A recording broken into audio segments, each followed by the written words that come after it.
And apparently Caleb just can't handle me just going right into the intro. With no warning. Barreling right no in. Warning. We go from that right into this, and I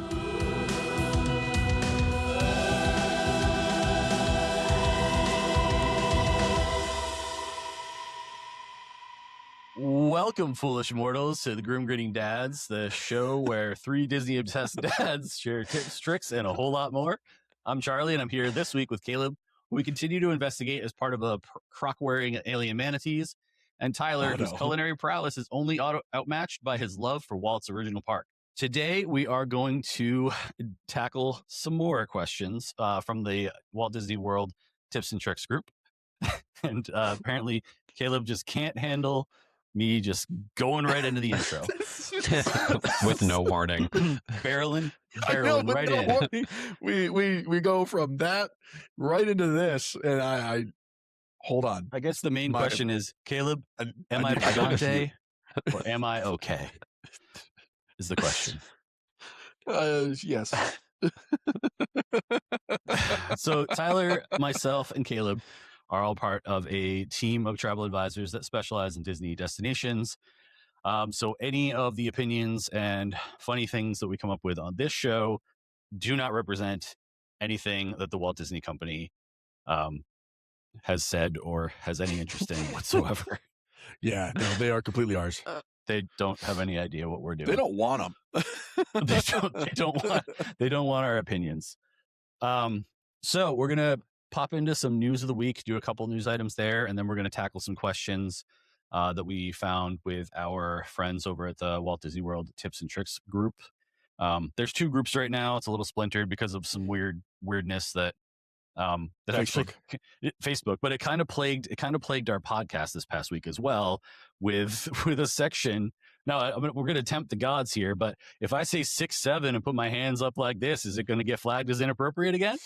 Like, what is that all about? I don't know. I don't know. So little weird. Don't want to tempt the AI gods, but we're gonna anyway. Yeah. So AI is Tyler, good for some stuff. AI is good for some stuff. It does help. It helps to narrow some things down, but you still got to check your sources, right? We don't just take what AI says as the gospel truth at all. So, Tyler. Yes. We're going to take what you say as the gospel truth, though, for these next. Well, I'm getting it straight from the source. So Disney cannot argue with this because it's on their own website. But they have a couple new promos for this summer that they announced this week. They have a resort offer for Disney Plus members where you can get rooms for as low as $99 per night at All-Star Sports, up to $369 per night at a Savannah View for Animal Kingdom Lodge, which is pretty solid. And those are for most dates between June 21st and August 15th with a 2-night minimum length of stay. So pretty good deal there. And then they also have a new specially priced ticket for after 2 p.m. And they specify this is for early summer. So this is from May 26th to July 29th. And you can choose a 2 or 3 day ticket, and it is one park per day, but there are no limitations. So like they've done tickets like this in the past where you couldn't do Magic Kingdom. You can do any of the 4, but it's one park per day for a 2 or 3 day ticket, which is still pretty awesome. So if you are kind of a late riser and want to do like a character breakfast or have like a pool morning at your resort and then go to the park in the evening, then that's the ticket for you. That is some value right there. Before we jump into Caleb's news item, I do want to answer this one question that goes right along with what you were just talking about right there. So Anonymous asked, currently booked at All-Star Movies for our first trip at $170 a night. I saw an advertisement today for All-Star Sports during my date range for $99 a night. We don't plan to be in the room that much, but because who does? But being my kid's first trip, I didn't want them to not get the Disney experience with decor. Does sports have Disney decor mixed in with sports decor or solely sports decor? Solely sports. Yeah, I mean, there's a couple things, like there's Mighty Ducks stuff, which at this point is kind of obscure to today's kids. But yeah, outside of that, it's kind of generic sports stuff. I would point out that the in-room decor is exactly the same. So for the time that Right. you're spending in the room, it doesn't really make a difference. And you're kind of dealing with the that internal bus loop with either of these resorts anyway. Oh, yeah. So if the transportation's the same and the room is the same, save your, what was it, 179 they got it for? Yeah, so Yeah, at 170 a night. save your $80 a night for the exact same experience. Why not? Absolutely. Right. Yep. Yeah, if you can get the room. I mean, they do have like character statues all over the place. Like there's, like Donald and all those guys at like a tennis court. I believe Goofy's in a hockey net. So like you do have some characters spread out, but I would also point out it's an all-star resort. part of that the Disney Plus member promo, 169 per night for a standard location room at Port Orleans. So you could even save $10 a night and get to a moderate. So it's a slightly bigger room. I'd do that one. You've got the boat transportation to Disney Springs. Yeah. So Oh, I love the boat transportation. yeah. So at that point, was so fun. I'd do that that's one. the change you make, because you've already spent the money and you're even going to get a little bit back, but have a better resort, and it's just going to be a better experience. Much Yep. better. And the food. and Port Orleans is Yeah. top Get some notch. beignets. It's one of my favorites. Oh, please. All the beignets. So was that Riverside you were talking about, or French I think Quarter? it was Riverside. Yeah. Yes. Not you, Caleb. I was asking you. I love both of them as well. I actually really, but as far as if you were looking for, I guess the question goes back to, okay, do I save money or do I get into a Disney experience with the decor? You're not getting either of those at Port Orleans either, because those are very much, Correct. the themed for New Orleans, and very, very cool. Don't get me wrong. And their pool area we were there over 4th of July last year. Yeah, it was last year. So last year was the most amount of times I'll probably ever go in one year. But it was pretty incredible, the types of things that they had going on, the activities they had for the kids, and stuff like that.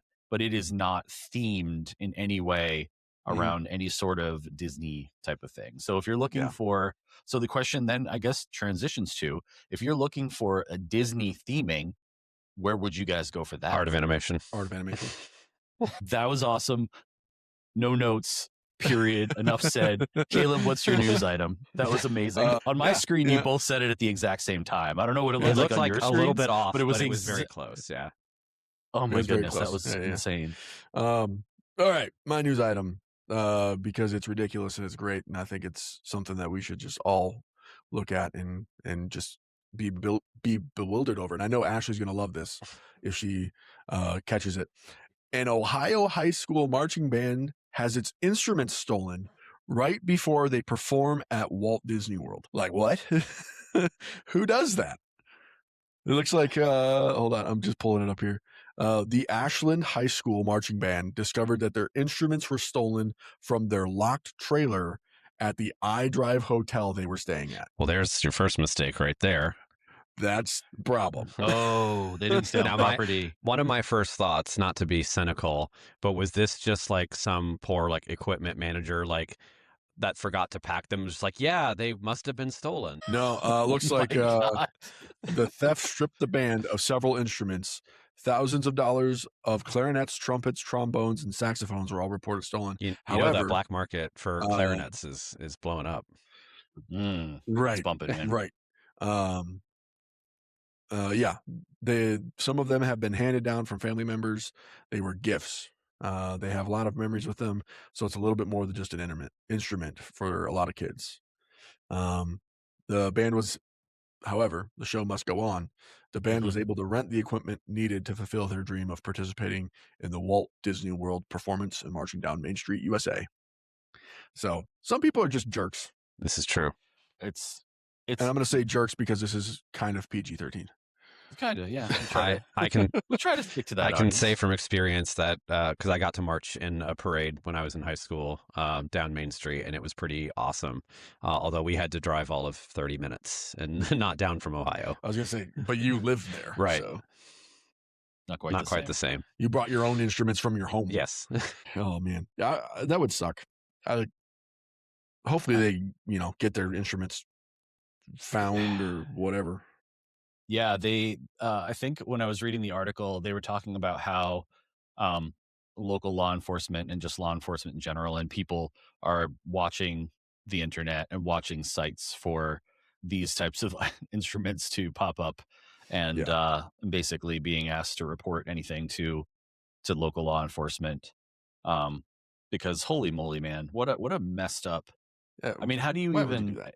Yeah, I don't know. Maybe they were going in there expecting something else, and they just took all those instruments. But like, and I'm sure that they, these are the article I read reported that they were professional grade instruments, which I guess is what people buy for their kids anyway.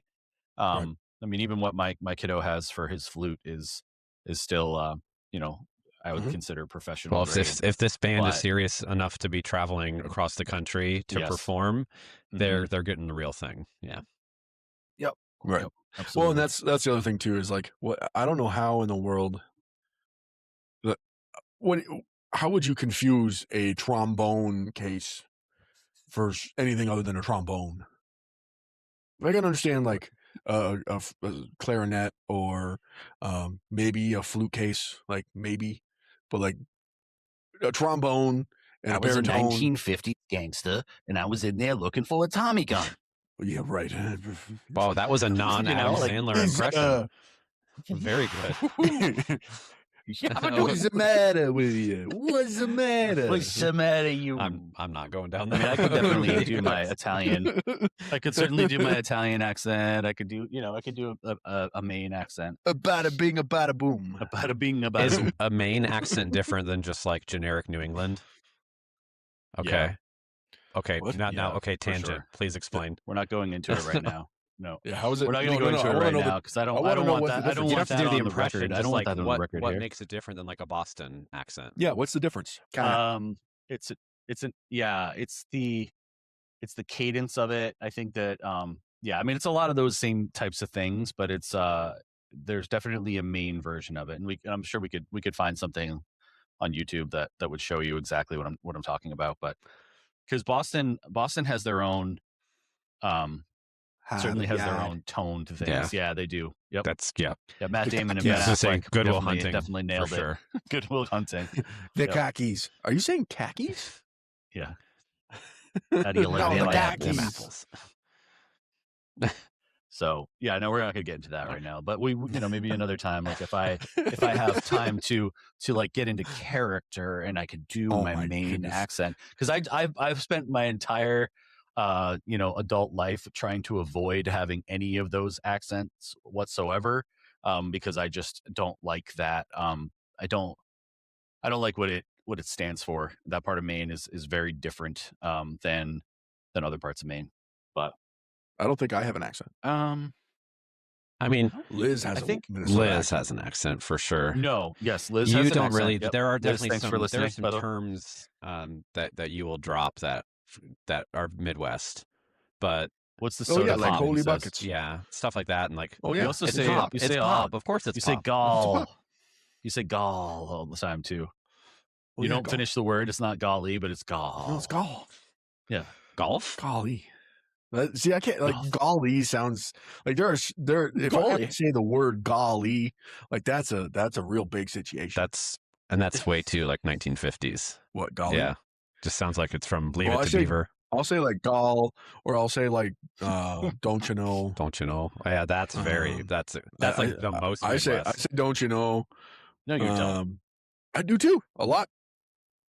Or I'll say oh yeah. But you were just like 2 minutes ago say you didn't have any sort of accent whatsoever. It's not an accent. They're just terms. They're phrases. Don't you know? They're phrases we say. They're not. Yeah. It's not an accent. I guess we say wicked piss up. People say wicked piss up here. That's a real thing. It's a real thing. Yeah, it really is. What's a wicked pissa? It's usually in relation to a heavy night of drinking. Like that's a wicked pissa. All right. That we just say get turned. Yeah, exactly. This is what I'm saying. Like we've got there's we can get into all of that stuff because now Tyler's from Las Vegas, so he knows all of the stuff that they say there. Oh yeah. What are some of the Vegas terms? Vegas it's funny because like there's a lot of culture here, but there's nothing like there's not a distinct accent or things like that. There's not. I wouldn't even say there's like Vegas specific terms, but yeah, it's because it's kind of a mix of people The from Strip. everywhere. Yeah, there's the Strip, which is not technically in Las Vegas. If you want to get real specific about it, it's in a different township called Paradise, which they will tell you when you're down there. It's Las Vegas Boulevard. Interesting. Yeah, because actual Las Vegas is north of the Strip. It's like Fremont and like downtown area is Las Vegas, Huh. which Fremont is actually pretty cool. I don't go to the Strip like hardly Yeah. ever, unless I'm going to a hockey game.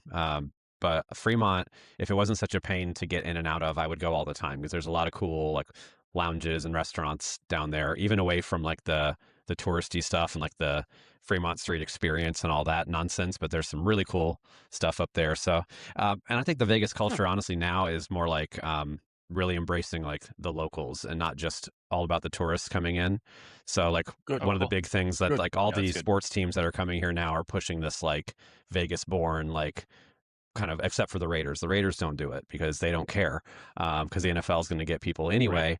But especially like the Golden Knights, Right. and then like the A's are going to be here in a couple of years. So like the stadium's being built, and like there's a big push for like season tickets and stuff like that. So The A's is in the like, Oakland A's, the Oakland A's are going to be in Las Yeah. Vegas. I don't know Did what that not is. know that. baseball. Oh, Yeah, it's that's why I baseball don't know team. what it Yeah. is. I'm definitely watch not. that sport. Yeah, me neither. But it's a big deal out here. did I don't when I was watch that growing up. sport, and I don't watch baseball. I don't watch soccer. I don't watch basketball. Pretty much anything that I get in trouble for hitting somebody, I don't watch it. So I want to hit somebody. So it's football and hockey. Yeah, Yes. those are the only two. Rugby? Well, Rugby, yeah. rugby. I'll watch rugby. I'll also watch like holy buckets. Total brain fart just now. It'll come to me. But yeah. All right. Oh, MMA. There we go.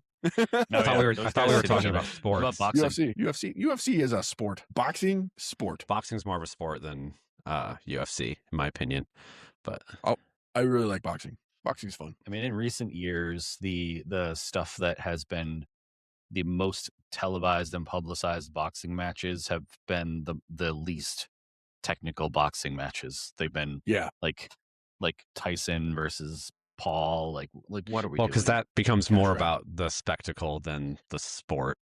Yeah. Yeah, that Kind of was like Toy weird. Story 5. Yeah, That's a nice transition back. Yeah, I mean, Yeah, we take had that, a little bit of Manatee. had a little bit of traction. Yeah, right. We had a little bit of traction with that this week. I mean, Caleb made a good point a couple weeks ago about new IP, and we were kind of reacting to the new trailers because a couple of different major trailers for movies dropped this summer, and Toy Story 5. I don't know, man. I mean, I feel like I almost can't go see it now in the movie theater. Like I'd feel wrong because I didn't see Hoppers. Like, but I wanted to. Hoppers is good. Hoppers is really good. I heard that. I started watching Elio earlier, but then I got distracted by okay. a whole bunch I of like things. Elio. prepping for this. Elio's good. I was enjoying what I was seeing. So like, as far, like, again, why do they have to murder people at the beginning of every Pixar movie in some way? The story. Every time it's part of the story. Like, Yeah. nobody's happy. Okay, so then Nobody's prediction: happy in Pixar who's universe. getting murdered at the beginning of Toy Story 5? Woody. Woody. Chopping his head off. No, because he's too important. His It's gotta head be- is it's gotta going be in a somebody meat like grinder. Rex or All right. No, Well, it's probably like whose Wheezy voices or did we something. lose? Yeah, whose voice actors did we lose? Because Piggy they Bank. could have that oh, person Slinky die. Dog. 'Cause it was Jim Varney, right? Yeah. Mm-hmm. But that would Yeah, be so considered we'll in just poor have that taste happen. if they killed him off. It would 100%. They've already talked about who they were replacing someone's voice. I know that they definitely had already they announced like who they were casting it so that it wouldn't be like a major surprise, but I forget what it was at this point. But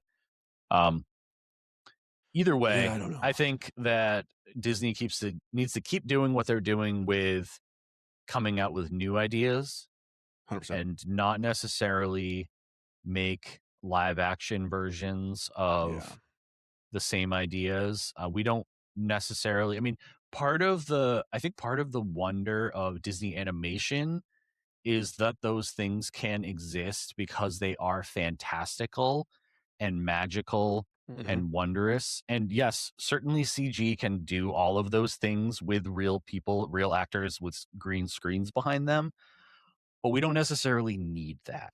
As he has the Yeah, I see Avengers it. in the background. I notice it. As I have Yep. Avengers Yep. Endgame playing behind me. Yep. Which there's something about Disney animation. Yeah. Like that harkens back to the original thing that Disney started, and like let's do that. Let's do that. Yeah, and I'm okay if the animation is CG. I'm okay with that. Like they did that with Wish. Like Toy Story 1 was the first ever 100% CG movie. Like So there's good, though. like all of those things are fine. I'm okay with that. I'm also asking, like, just get back to animation. Right. Like do something that is animated. Don't do live action stuff. I just there's no need. Like why retell a story that you can go back and watch and be just as happy with? Or We most didn't need likely another happier. Aladdin. We didn't need another Beauty in the right. Like I just Well, and to the point that they were that the Dapper Manatee was making Mitch, like they announced an Incredibles 3. Okay, if it goes beyond Incredibles 3, like we're now beating a dead horse. Like, well, but it's kind of a double-edged sword, right? Because like we all like the Incredibles, so like we're gonna go see it, which just reinforces to Disney like, oh, we should keep doing this. Let's keep doing it. Right. And I think his largest point was like they do this because it's the closest thing to a sure thing that they have. Anything that's new or original is taking a risk, and they've been kind of burned recently with a few of those things. But then I would point to things like Frozen, like the first Frozen. I know it was not an existing IP. It was based on an existing story, not a Disney story. But like that was a wholly new adaptation. So like Frozen, Moana, Encanto. Those are, I think, really good examples of like original stuff that just works because you get smart people, good writers, good songwriters involved, and it catches on. And then you can, the whole separate argument to that is like, well, then they're gonna, milk it for all it's worth with they'll keep making Frozen movies until the end of time. But they want to get to that point by making new original stuff. So I think didn't Deadpool say something about that to Hugh Jackman till he's 90? Yeah, he's going to be playing Wolverine till he's 90. Yeah. Yep. I mean, if the checks keep cashing, why would he say no? Yeah, I mean, as long as they don't bounce. He only has to do stuff once every few years, and in the meantime, he can go, be in a theater production in Australia or whatever. And then Disney calls him up like, hey, we're shooting here in a couple months. Can you show up? Time to put the cowl back on. Or he could be in a movie where he plays a Neil Diamond impersonator. Not an like that's he is Neil Diamond. No, he's not Neil Diamond. He plays an impersonator. I think who like I haven't watched the movie yet, but the scene that I've seen that popped up in TikTok. He ends up getting a phone call from someone who says they're with Pearl Jam, and so the daughter, who knows who Pearl Jam is because obviously he doesn't, takes the phone and she goes, who am I speaking with? And he's like, it's Eddie Vedder. Like, and she's like, oh my God, it's Eddie Vedder. And she hands the phone back to him. So I think it's worth checking out. I think it's I think that Song movie, Sung Blue. Yep. It looks good. It actually looks good. But again, he's so talented that I don't think he needs to continue playing Wolverine anymore. It would be a missed opportunity to not have him be Wolverine in the in this, in the next Doomsday. In Doomsday. Yeah. Well, but I think if he comes back at all, it'll be for that. But I think they're going to reset after Secret Wars. They're going to have to, right? Yeah, and they're going to go all younger again and just kind of soft reboot the franchise. Yeah. Which will be interesting. If you do that, they have enough stories, or they could, God forbid, write something original. They don't have to just redo something that's been done. But when you have 50 years of comic canon, you can just pick one that hasn't been done already. All the stories.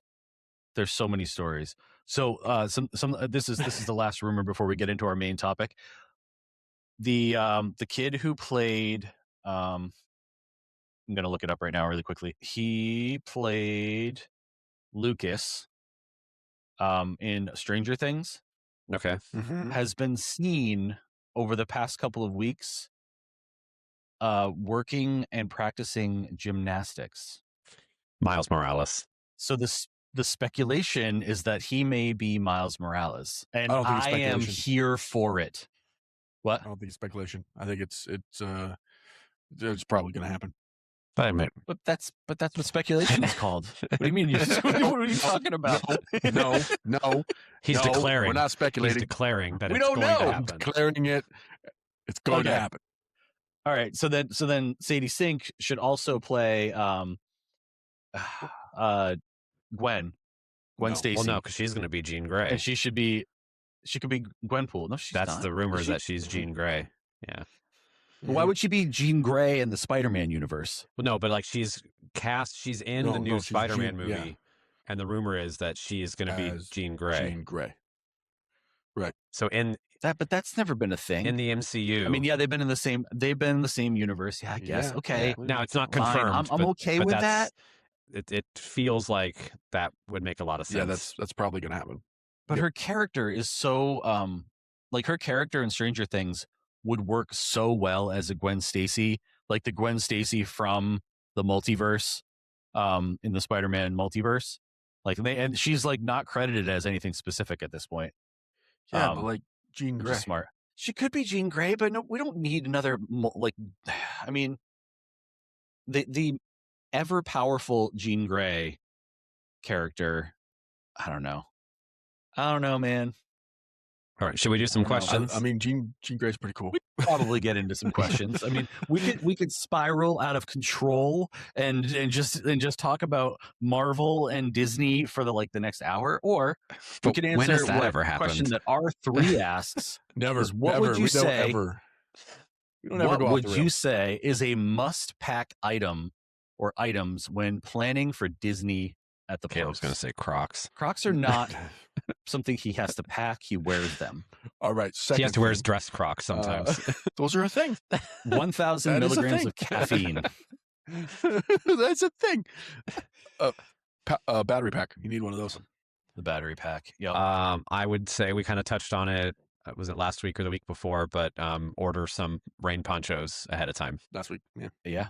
I would say that's a tough one to argue with. A Roosevelt shirt. I mean, that's a must pack for all your Roosevelt all shirts. three of us. I will be Roosevelt staring at my collection, deciding like which 4 will make the cut for this trip for a while. I've got my 4 figured out. I think. All right. I know the mall one is coming, but the mall one's coming. This one's probably coming. Hook is probably coming. And probably my animators. When does Mall premiere? Already happened. No, 2 days. Monday. Yeah. Oh, I was saying that's the time that you're watching this. Oh yeah, it's already happened. Yeah. Yeah. At the time that you're watching this, it's already happened. And hopefully, if we're able to make it happen, the 3 of us are going to watch together and react to Mall. And I think that'll be a lot of fun. I think so. What day is that? I will not watch it without you guys. If we can kind of figure out a schedule. I probably can't. Figure that out I probably tomorrow. can't make that promise. I wouldn't watch it without you guys, but I will watch it again. Oh, you son of a gun! I will gladly watch it again with you guys. I'm gonna watch it with you guys for the first time, so you can watch my stupid reactions. Okay, all right. Yeah, that's what I'm saying. Like, that's why I would do I'll it too. try. Because I definitely don't have control over like my facial expressions or emotions when I'm watching like stuff that I love. And Project Hail Mary, like when I was watching Project Hail Mary this past week, I was just sitting there I was shaking. I was like trying not to cry so hard that I was shaking, and then I was laughing, and then I was shaking because I was trying not to cry so hard again. Like the 5 minutes later, rock? Over a rock. What an amazing movie that is. But I think we've answered R3's question. Definitely bring that battery pack, and we're going to try to stay on topic here. It's not going to work real well. We'll do our best. Definitely bring that battery pack. Promises. Maybe some ponchos, and don't bring Crocs. Christy M asks, I'm very familiar with the parks, and for a future trip, I'm looking to do a more relaxing trip that wouldn't need to be so park heavy. If you were going in August, with a 4-year-old, what deluxe or moderate hotels would you say offer the most and would be the nicest to stay at when it's very hot? For reference, the hotels we've stayed at in the past have been Bay Lake, Contemporary, Polynesian, French Quarter, Pop Century, and the Dolphin. I'm leaning to try the Floridian, but I want to hear opinions. There's no point Not the Floridian. to stay at the Floridian if you're not there for parks, specifically that park. Yeah. I would It's the say location. we have to look at the resorts that have the most to do, like in and around it. So immediately it's Beach Club, Boardwalk, or Animal Kingdom Lodge. Yeah, those were the three. And the only other one that I would add on to that is possibly Coronado. Possibly Coronado. Yeah, you're a little bit more isolated out there. Or Port Orleans. Yeah, because you could hop to Springs pretty easy. Disney Springs. Coronado's great. I mean, I that's where we're going to be in 10 days, so we're a little biased there. Great food, but yeah, I'd probably try to push Beach Club or But Boardwalk. The pool's cool. Yeah. The pool's cool at Coronado. Yeah, it's huge. So if you're on the opposite side of the resort from the pool, that is a walk. Yeah, it's a jaunt. But you And stop with at a Three 4-year-old. Bridges. Stop at Three Bridges and get a Mai Tai or something, and then continue your journey to the pool. Remember, you're there with your 4-year-old at this point. So I don't know if you're stopping because your kid wants to get to the pool. If you don't get to the We're pool, stopping. that kid's gonna throw some We're stuff. stopping. We're stopping because I'm gonna need it. I mean, for sure. Did you guys find any, or either one of you? No, Caleb doesn't even have it open. No, I do. I have it right here. All right. So here we go. Pinocchio Village House. Curious to hear people's experience with Pinocchio Village House. My husband always wanted to go as a kid and never got to, so we're thinking about trying it for that reason alone. But I've seen some mixed reviews that give me pause. I know Magic Kingdom isn't exactly known for amazing quick service to begin with, but is this one really that much of a step down compared to others? It is. It might Sarah, be really the is. single worst dining establishment on property. It might be. That's a fair statement. Yeah, it's in a park full of not spectacular food. This one stands out with its lack of spectacular food. It seems to go out of its way to remain unspectacular. Horrible. Yeah. It's like they're proud of how bad they are. Yeah. It's like, this is our legacy and we have to lean into it. I don't think that's true. They're like, we know we suck. All right, guys. This is them. This is them waking up that morning. They get in there. All right, team. Let's continue to be the worst. We can do this. Hey guys, we need some ideas. What are some new ways we can ruin a flatbread pizza? Like, we've tried everything we can think of. We need some new ways to mess this up. Trophy. They have the trophy. It might not be for a good reason, but they have the trophy. Okay? Yeah. That's winning. So I mean, they're winning at losing. If you're going to go to a quick service in that park, I mean, Casey's Corner is better. I mean, that's an extremely low bar, Caleb. Even I think you'll admit that. It's much better. But it is better. I mean, Cosmic Rays is better. Much better. Yeah, I mean, just the trash can on Main Street is much better. Yeah, or I mean, hell, like the best dining establishment in that park is a cart. You know, it's the spring roll cart. That's pretty. Yeah, yeah, it's accurate. Yep, it's definitely accurate. So I would avoid at all costs. Take that reservation time and go to Beacon Barrel instead. Yeah, 100%. Yep, 100%. Some of these comments on this is ridiculous. I am a Pinocchio's fan, so I love the decor and singing the Fairy Godmother book and making a wish, or signing the Fairy Godmother book and making a wish. It's Disney food. Nothing great, but we find that there's a lot of seating and it's nice and cool in there. We go each trip. Yeah. All those things are true, but not I have a hard time with quantifying something as Disney food. I know. When you're spending the amount of money that you're spending on it, there is better options available to you, even in that park, which has arguably the worst food on property. It is the worst. There are places. There's places that you can go that can get better things. Yeah. that are Even, not far even away. a hot dog. No, even a hot Right. dog would from Casey's Corner would probably be better. Yeah, 100%.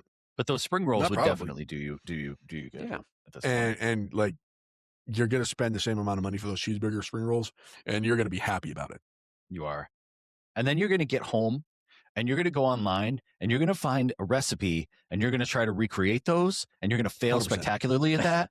But you're going to try to convince yourself. You're going to try to convince yourself that those are good, even though they probably weren't, because you weren't using the ingredients that they actually had. Was it a would- tasty failure at least?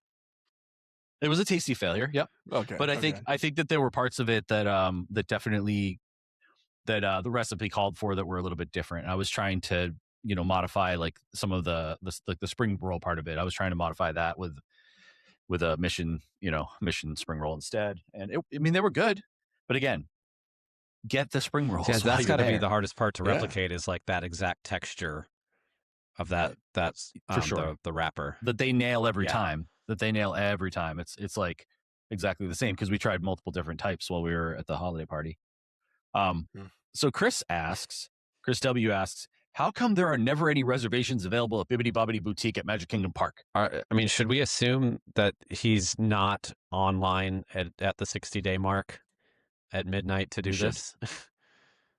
We should assume that Chris doesn't understand when the reservations are available, but even understanding when the reservations are available still doesn't guarantee you that reservation because Correct. Chris, it's popular. Yeah. It is very, very, very, very popular. And there are only a certain amount of reservations available for that time slot that you're there. I don't know how many seats they have at it's- that one. I know at Disneyland they probably have, I don't know, maybe 15 seats at a time. So figure 15 appointments at a time, and they're at least an hour each. So the day can fill up pretty quick. Yeah. And the other thing that you have to realize as well is it doesn't open up for reservations the same time dining does. It opens up at midnight. Yeah. Eastern. Yeah. The other thing they don't want to jam the internet is that dining. So at the 60-day point before your trip, dining can open for your entire trip, right? But Bibbidi Bobbidi is always exactly 60 days from the specific date. Correct. So a lot of people think like, oh, it's going to open up with my dining. But if your Magic Kingdom day is like day 5, then you're still waiting 5 more days to book it and you might miss it. So yeah, it is its own beast. Which is another plug that we can make for potentially having a travel advisor who will help you with these things. You may know all the ins and outs of most of the things, but there are some of those details that we know that you don't. So reach out. And you might even know those things and you just don't want to do it. Right. Stay up till midnight. Up till midnight. You're in your 40s. You're working a full-time job. You've got kids. You're making dinner. Do you really want to stay up until midnight to get that reservation or wake up at 7 a.m. to get that other reservation? I don't think you do. So reach out to us. We'll help. We love getting up early to do those types of things because the adrenaline of being successful just pushes us through the day, right? And that at 1,000 grams of caffeine. Milligrams. 1,000 grams, 1,000 milligrams. Let's get that right.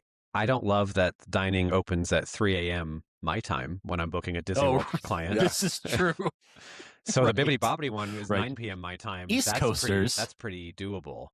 But I've definitely had some where I've had the Bibbidi Bobbidi at 9, and then it's a quick turnaround. I'm setting the alarm for 2:55 a.m. to catch dining. Oh, goodness. Oof. Yeah, but he does it. I do it because he wants to help his clients. That's right.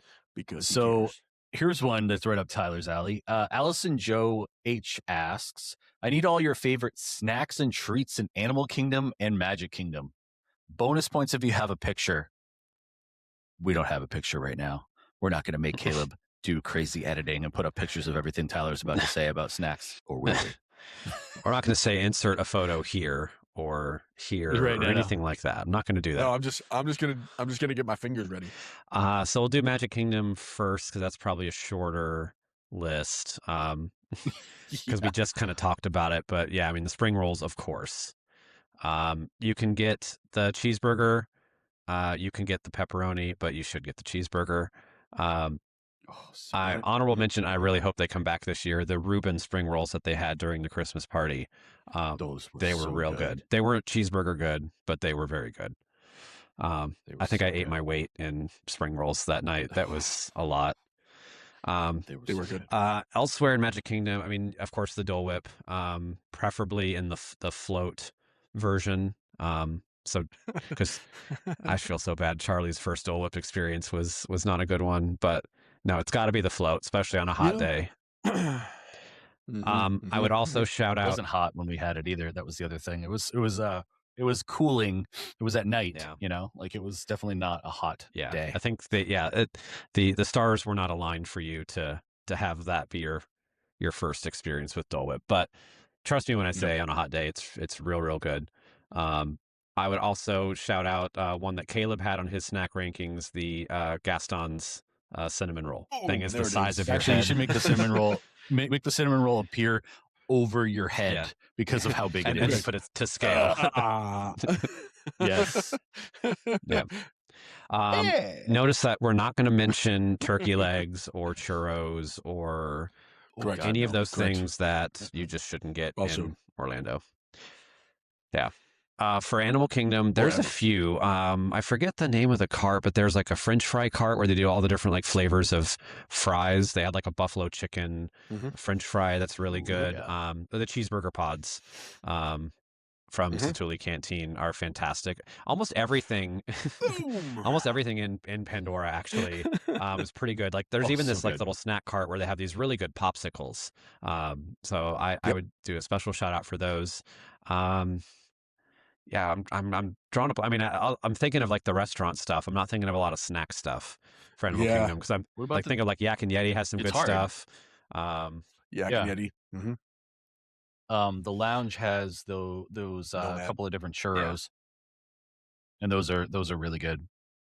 We're not going to talk about the churros though. Well, but those churros, those are different type of churros. Those churros are different. They are acceptable. Okay, fine. Bang. Yeah, the Nomad Lounge churro is doable. All right. Have you had those ones, Caleb? Or did you not even try them because you hate all other churros? No, I've had them. I eat churros. They're just churros. So I've got a question here, and this kind of touches on some logistical things that we kind of get these questions all the time too. Ocean Afterglow asks, do you think it's reasonable to make a 9:30 dinner reservation at Disney Springs if my plane lands at 7:20? Just carry-ons, right to Pop Century. I think he means to say undecided on transportation. Any suggestions? Pretty sure. Yeah, because it says indecent decided on transportation. It's copy paste. Yeah. So okay, undecided on transportation. So I would say Uber. If you're catching an Uber, then it's no problem. Yeah. Why do you have to stop in at Pop Century on the way in though? I guess why can't you do your online check-in and then just go straight to? Well, I guess if you have actual luggage, though, like carry-on luggage, you probably can't take that to the restaurant. If it's just drop it carry-ons? I mean, but you just go drop it off. Just go drop it off at Bell You could use the same Uber, even just have it as a stop on your Uber. Yeah. Drop it off and then go straight there because then you're not messing with buses or anything. So, yeah, I think it's doable. I think the only thing that we can never plan for is that. Beach line to I-4 corridor can have some traffic, especially in the evenings. So you just never really know. It's not traffic. It's a parking lot. Sometimes. Parking lot. But once you're in the bubble, it gets easier. Yeah, then you're fine. Yeah, definitely a lot faster once you get there. Yeah. If you're taking an Uber. If you're doing something like Mears Connect, like that can be a real no, you don't want to do that. Well, where does coin flip. If you're taking Mears Connect, I wouldn't recommend. Where does Mears drop? Do they go to all the resorts, or is there like a central location? Yeah, they do. Okay, but then there's no guarantee what order they'll stop. That's the biggest thing. Yeah, well, but you can pay for priority, which you get your own van to and from the airport. But at that point, it's not significantly more expensive. You could just do instead of $8 each way, it's $16 each way. Yep. Or it's double the amount per person or total. It's worth it. It's worth it per person. Yeah. I mean, that's not awful. I mean, I was gonna say because an Uber would cost you probably what $30, $40 maybe. Mm-hmm. So it's kind of similar, and it's about that. So, yeah. So this next one, for me, is relevant. Maybe if you guys end up going to Gideon's. Monica asks, can we bring baking home in our suitcase? I live in Canada, going with a friend. My family has asked for Disney's yummy baking. Very specific question, obviously. I'm taking a couple plastic food containers from home. I mean, into what do you Canada? guys think? I have no idea. Yeah, I'd have to look I mean, into this. can you do it? Can you do it? I don't. I mean, I've done it from Florida to South Dakota. I've definitely had Gideon's cookies in my carry-on or in my like backpack. I never really check a bag, so I assume they're asking about a checked bag, but maybe not. Yeah, it doesn't matter. According to, I brought Gideon's home in a check bag. Yeah, so according to the Canada website, if you bring food into Canada for personal use, be aware of the federal import requirements. Items from the United States. The maximum amount that you can bring, quantity of baked goods, is 20 kilograms. They're going to make us do math. So that's how much? Can you put that into the imperial system, 44 pounds. Oh, shoot, you can bring 44 pounds, up to 44 pounds of baked goods with you into Canada. Now, yeah, shoot, you're good. The real question here, if the question wasn't about import and all of that stuff, the real question is, how well will the baked goods stay in those plastic containers, and is it worth doing? It's fine. Yeah, you'll be all right. And if you were to ship it from Orlando to Buxton, Maine in a container, how well would that stay? Asking for a friend? Not good. Asking for a friend. Not nearly as well. Not nearly And as it would well. make our friend Steve cry a little bit. It would, because he said, "Don't do that." Hey. Also, total sidecar. But when the new place opens up, we got to get him back on. Oh yeah, for sure. So I hope you're in having conversations, Tyler. I mean, I'm trying not to bug the guy. He's busy. He's a little busy. I'm not saying be in conversation every day. As it gets closer, I do plan on reaching back out for sure. Okay, cool. All right. Cool. Stay tuned. Do we have time for a couple more? Oh, yeah, for sure. I have another one here. I want to finish with the one from Instagram, that conversation we were talking about. But let's do like one or two more, and then I can finish with that one. Yeah. Okay. All right. So hold on. Get my Facebook to load. Okay. These are too much fun. I could literally go on like. This is why we're going to continue to do this, because it's so much fun, like going through some of these questions and just getting you guys' opinions and just kind of rocking through it. So, all right, Amanda Ford, 15 minutes ago, less than a month out. Tell me all the spinning rides, please and thank you. All of them? Now, when we say There's not spinning that many, ride, actually. do you mean like Dumbo, or a ride that actually No, like spins you like violently? Ride that actually spins. So like teacups. Yeah. Cosmic Rewind. Guardians of the Galaxy. Guardians would qualify, right? Mission Space. Mission Space. I mean, that is a spinny ride. Yeah, but like It is a spinny ride. I don't know that people throw up on that. Well, but if they absolutely do, if that's the definition, then everything's a spinning ride. Then everything's thrown out the window. Everest isn't a spinny ride. No, that's fine. The river rapids in Animal Kingdom can spin. They can. Yep, they certainly can. But that's really about it. Yeah. So, what do you guys think about Magic Carpets of Aladdin when that's actually running, and Dumbo? Those go around in a circle, but they're not spinny like they're Mad not a Tea spinny Party. ride. Yeah, and you're also you have some control over it too. So, like, if you don't want to be as high up off the ground, you don't have to be. So, I wouldn't count those. They're pretty tame. Caleb, did you mention Alien Swirling Saucers? No, is that a spinny ride? Yeah, kind of. It's the same as that's the Mater's Junkyard Jamboree in California Adventure. The same concept. Jamboree. Yeah, like you're in this little trailer thing and you just get kind of slingshotted around. Yeah, you get kind of swung back and forth, but I don't know that you actually spin. But yeah, you don't spin. But if you're sensitive to that kind of thing. the track that you're on is circles. Right. I think I probably would not be great with it. But my kiddo did it last year. I mean, that's okay. We can count that one. I mean, Toy Story Mania can kind of spin around. Yeah. So if we're pretty going to do good. that, then Mickey, Minnie, But Runaway Railway, no, and Runaway Rise of the Railway doesn't Resistance. spin nearly as bad as Toy Story Mania. That one spins tighter Guys, because like if we're going to be you're technical about it, Spaceship Earth spins you around. This is true. stop it. They do. It does. Whoa. But no. If you can't handle fast, spinny rides, do not ride Teacups. Do not ride Guardians. Do not ride spinning saucers and or swirling saucers. And that's really about That's it. pretty much it. Yeah. Now, if drops are your thing, that list is a little bit longer, and we can go into that another day. But that's not the question asked today. Yep. So that's really it. There's not really as many spinny rides as you think, especially since they took out that roller coaster. What was it? In Dino Land, long time ago. Oh, yeah. Primeval World, which is good. It's Goofy's Sky Yeah. School. It's the same exact thing. Just spins. Oh, it's but the it's just same thing? spins. At the end, yeah. But the car spin. Yeah. So how far back did they start taking blueprints of rides and just reskinning them? Like how Yes. like how far back does this go? Like yes, a long time ago, right? 1998, apparently. That's insane. Yeah. Totally insane. There. But yeah, that's that one. Tyler, you want to do yours? Yeah, we can wrap up with this one. So we got a message on our Instagram from a listener, Jose. Very nice message. Literally just today as we're recording this. So he said, just found your podcast today. Great job. I deliver the mail and walk all day. So started from episode 1. Just binge listening as I work. I have a Disneyland trip in May and I've been looking for Disney related podcasts. New to the Disney adult experience. It's only my second trip. It's my third, but my 5-year-old self doesn't remember.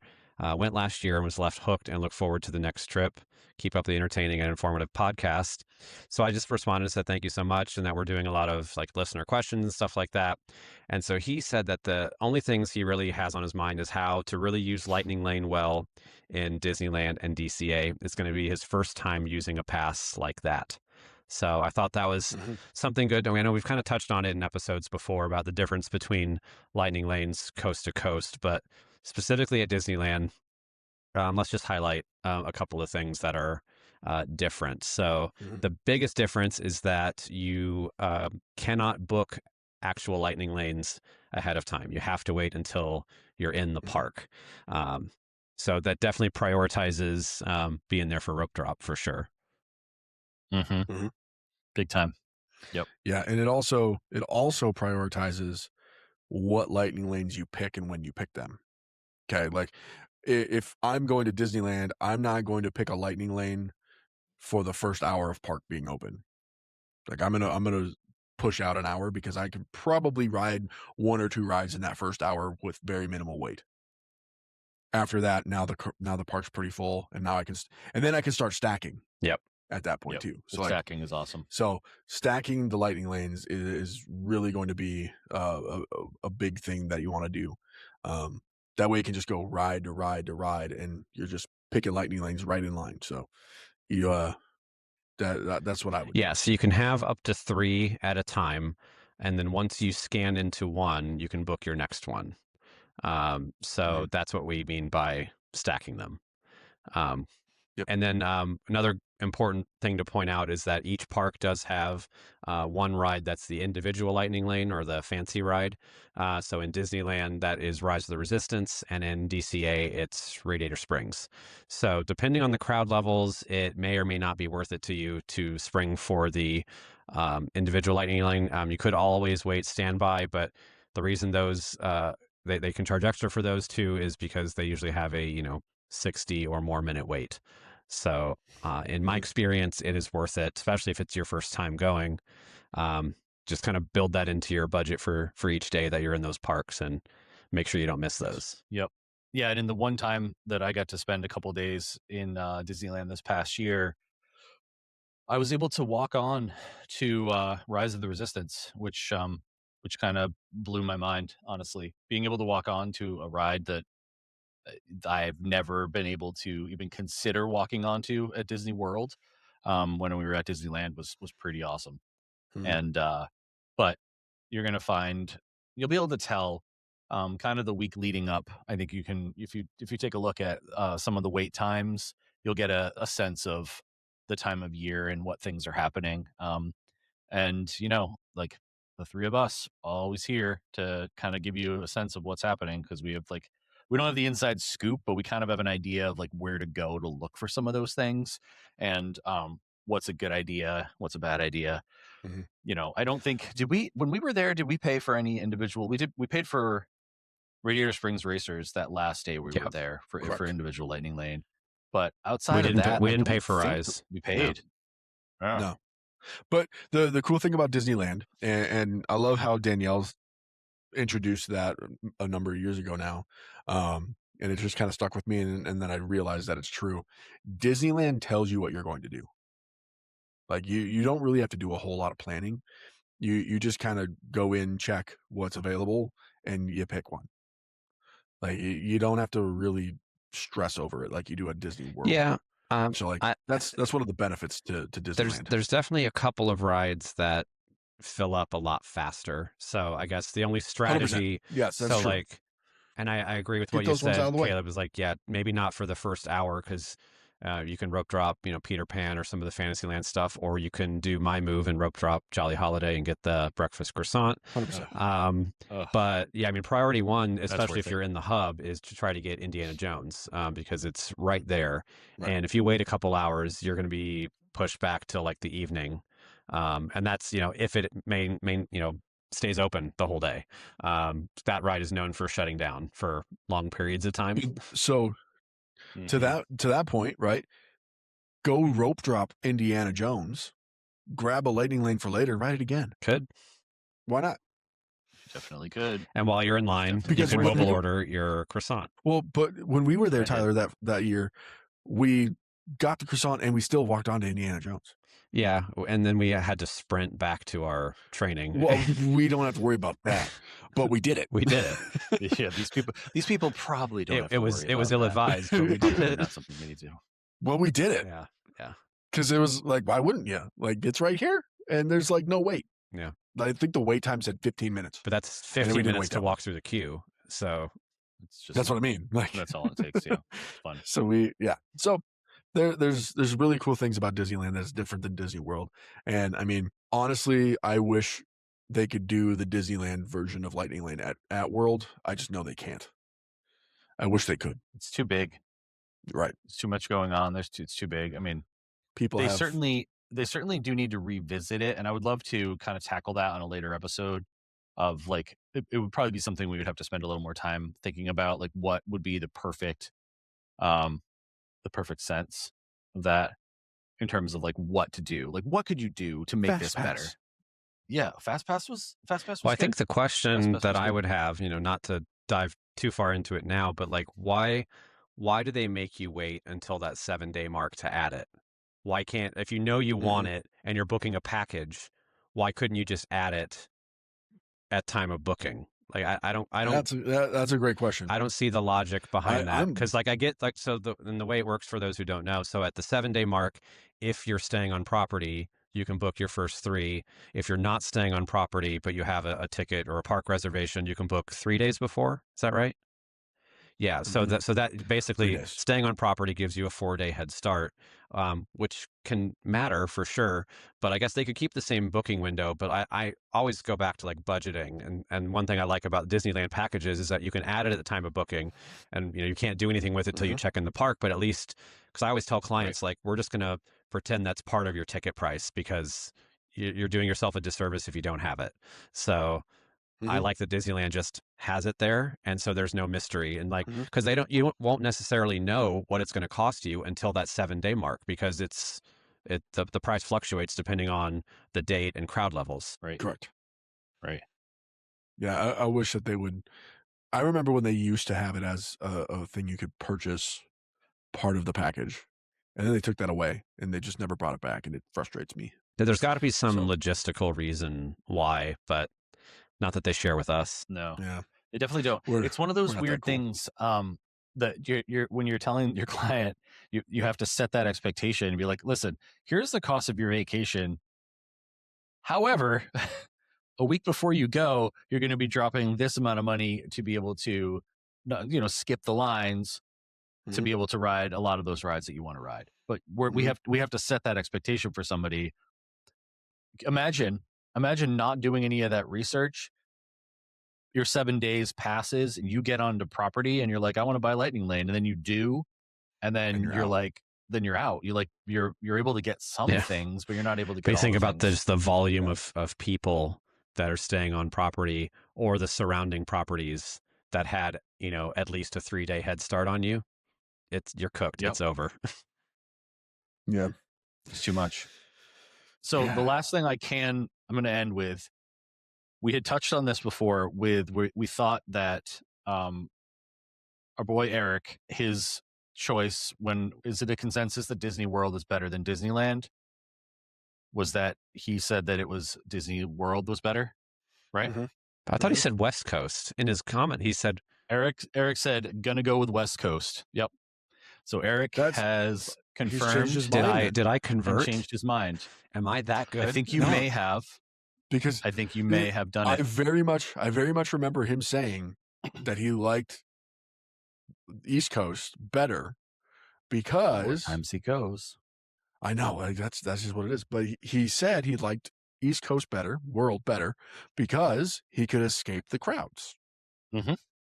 So if he's liking West Coast better now, he's obviously come to the right side of the opinion. I wonder, because I know he was there with his kids. I wonder if he's there now, or they're there a couple days ago. So they were there. So I wonder if that was like a different perspective for him versus going with one of our trips. I'll be very curious to hear it straight from him. Maybe we do that for our on-site episode, as we just interview Eric and he can tell some stories. You know what we should do? He should tell the monorail story. We should interview. No. We cannot talk about Purple Monorail. Absolutely no monorail stories. But we should just interview random genies. That'd be cool. Yeah, I like that. That'd be really fun, actually. Like a man on the street kind of thing. Just walk up to him. Yeah, just like camera in the face, microphone in the face. Who are you? Go. What are you doing here? And like, Hey, you these got are the the 3 microphones questions. now. You're good to go. I do have the microphones now. You get the really good microphones. Yeah, I mean, you guys could get some of that content for our TikTok and maybe some of the reels that we haven't really been posting. Have we been posting the reels to YouTube at all? I haven't been. I don't think we have. Some of them. Yeah. Some of them. We Yeah. need to get on that. So I'm going to try, and in the coming weeks to get some of that, get that stuff going. But okay, I like that idea, your plan. But this wraps up another episode of the Grim Grinning Dads. Please follow, and subscribe. It means so much to us. You can also find us at Grim Grinning Dads on Instagram, YouTube, and TikTok. What? No, keep going. What, Caleb? It's just another thing out of nowhere. It's just all of a sudden here we are. No, it's well, we were there. We were ready to go. I know. Yep. We were ready to go. And if you'd like one of us to help plan your next vacation, Disney or otherwise, send us a message. We had a really great time. We're going to be doing more of these, so be sure to join us next time when the dads come out to socialize.